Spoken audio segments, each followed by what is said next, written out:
Healthy mind एक healthy body में रहता है, healthy mind dwells in a healthy body, right. तो इसके लिए ये बहुत जरूरी है कि हम अपनी हेल्थ का ध्यान रखें, क्योंकि अगर हम हेल्दी हैं तो ही हम अपनी लाइफ को एंजॉय कर पाएंगे, अगर हम हेल्दी हैं तो ही हम अपने गोल्स को अचीव कर पाएंगे और अपनी लाइफ में पूरी तरह से अपना 100% कर पाएंगे। हेल्थ को अफेक्ट करने वाले कई रीजंस होते हैं, जैसे कि हमारी लाइफस्टाइल, जो डाइट होता है, जिस तरीके का खाना हम खाते हैं, हम एक्सरसाइज करते हैं या नहीं, क्या हम इतने बिजी हैं कि अपने लिए हम थोड़ा भी टाइम नहीं निकालते। तो ऐसी बहुत सारी चीजें हैं जिन पे अगर हम फोकस करते हैं तो हम अपनी हेल्थ को अच्छा रख सकते हैं और अपनी लाइफ को एंजॉय कर सकते हैं। पहले मैं शुरुआत करना चाहती हूँ पेट से। अगर हमारा पेट हेल्दी है तो हम खुश रहते हैं, क्योंकि अगर पेट में जरा भी प्रॉब्लम है तो डिस्कम्फर्ट होना एकदम लाजमी है। तो जो पेट से रिलेटेड प्रॉब्लम है वो है कॉन्स्टिपेशन और डायरिया। तो आज मैं कॉन्स्टिपेशन के बारे में बात करने जा रही हूँ कि किस तरीके से हम अपने कॉन्स्टिपेशन को थोड़ा बहुत घर पे ही जो रेमेडीज हैं उनसे हम इसको क्योर कर सकते हैं। कॉन्स्टिपेशन का कारण क्या है? जब फाइबर इंसफिशिएंट होता है या फिर हम वाटर इनटेक इंसफिशिएंट लेते हैं, पर्याप्त मात्रा में पानी नहीं पीते, हमारा मूवमेंट कम होता है, हमें कॉन्स्टिपेशन का प्रॉब्लम होता है। इसके और भी कई कारण हो सकते हैं, स्पाइसी फूड वगैरह भी इसका एक कारण हो सकता है। तो कैसे हम अपने कॉन्स्टिपेशन को क्योर कर सकते हैं? तो सबसे इंपॉर्टेंट चीज ये ध्यान रखनी है कि हमको ठंडा खाना नहीं खाना है, हमको वार्म फूड खाना है, कोल्ड ड्रिंक्स हमें अवॉइड करनी है। कि अगर आप खाने के बाद, रात के खाने के बाद एक ग्लास दूध में वो वार्म हो, गर्म हो, और उसमें 1-2 चम्मच अगर आप देशी घी डालकर उसे पीते हैं, जो कॉन्स्टिपेशन का प्रॉब्लम है वो उससे आप उससे छुटकारा पा सकते हैं। त्रिफला बहुत अच्छी चीज है। त्रिफला में आंवला, हर और बहर का ये मिक्सचर होता है।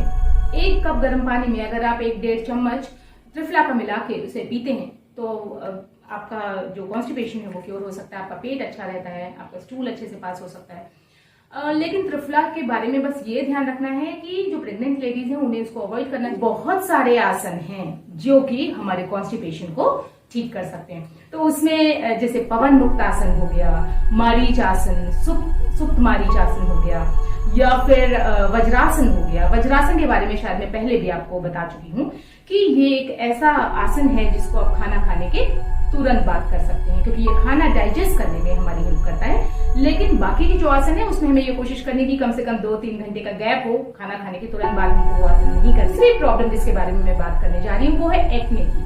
एक्ने, हम सभी परेशान रहते हैं, फेस पे दाने निकल आते हैं और हमको समझ नहीं आता कि क्या वजह है।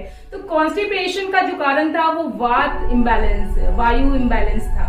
वहीं एक्ने का प्रॉब्लम होता है जब पित्त की अधिकता होती है, या फिर हम बहुत स्पाइसी खाना खा लेते हैं, या जब हमारी लाइफस्टाइल बहुत बिजी है, हम बहुत ज्यादा स्ट्रेस लेते हैं, या बहुत परेशान हैं, इमोशनली हम बहुत लो फील कर रहे हैं। तो इन सारी जो सर्कमस्टेंसेस होती है उसमें एक्ने का प्रॉब्लम बहुत प्रोमिनेंट हो जाता है। तो इसके लिए हमको ये ध्यान रखना है कि हम स्पाइसी खाना ना खाएं। ये एक बहुत इंपॉर्टेंट चीज है। खट्टी चीजें बहुत ना खाएं, क्योंकि ये सब कहीं ना कहीं एक्ने को और ज्यादा उसको एग्रीवेट करती है, उसको बढ़ा देती है। कुछ सिंपल सी रेमेडीज मैं शेयर करने जा रही हूँ जो कि आपके एक्ने को क्योर करने में आपकी हेल्प करती है। कुछ सिंपल है, छोले को पीस कर, आपने चिकपी पाउडर, वैसे चिकपी पाउडर बाजार में अवेलेबल है, लेकिन आप चाहें तो चिकपी को यानी छोले को पीस कर उसका पाउडर बना सकते हैं। उसमें पानी मिला के मुंह को धोइए। इसके बाद जब आप चिकपी पाउडर से अपना मुंह धोते हैं, उसके बाद आप थोड़ा सा जो बादाम है उसको पीस कर उसमें पानी मिलाकर अपने मुंह पे लगाइए और उसे सूखने दीजिए और फिर उसे धो दीजिए। तो ये सारी चीजें कहीं ना कहीं आपके लिए हेल्पफुल हो सकती हैं। आप बहुत ज्यादा तेल बालों में मत लगाइए, अगर आप लगाते भी हैं तो कम ड्यूरेशन के लिए लगाइए, क्योंकि जब ज्यादा तेल हम लगाते हैं तो बहुत ऑयल आ जाता है जिसकी वजह से एक्ने और ज्यादा निकलते हैं। आप क्रीम बहुत ज्यादा ऑयली मत लगाइए, तो मेडिकेटेड क्रीम या मेडिकेटेड कोई अगर कोई फेस वॉश है तो ही आप उसे यूज करिए, अदरवाइज आप अवॉइड करिए उसको यूज करना।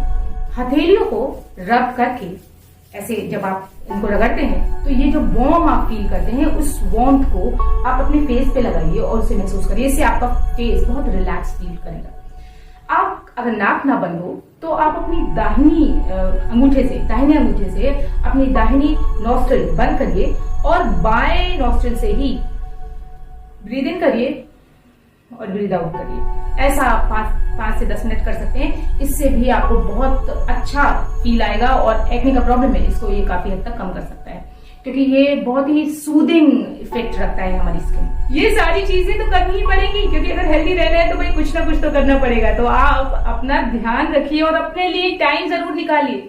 कुछ ऐसी चीजें हैं जिनको अगर आपने ध्यान में रखा तो कॉन्स्टिपेशन और एक्ने दोनों ही प्रॉब्लम इतनी बड़ी नहीं है जितना कि हम उन्हें समझते हैं। बस थोड़ी सी ध्यान देने की बात है। तो मुस्कुराते रहिए, मेरे चैनल को सब्सक्राइब करिए।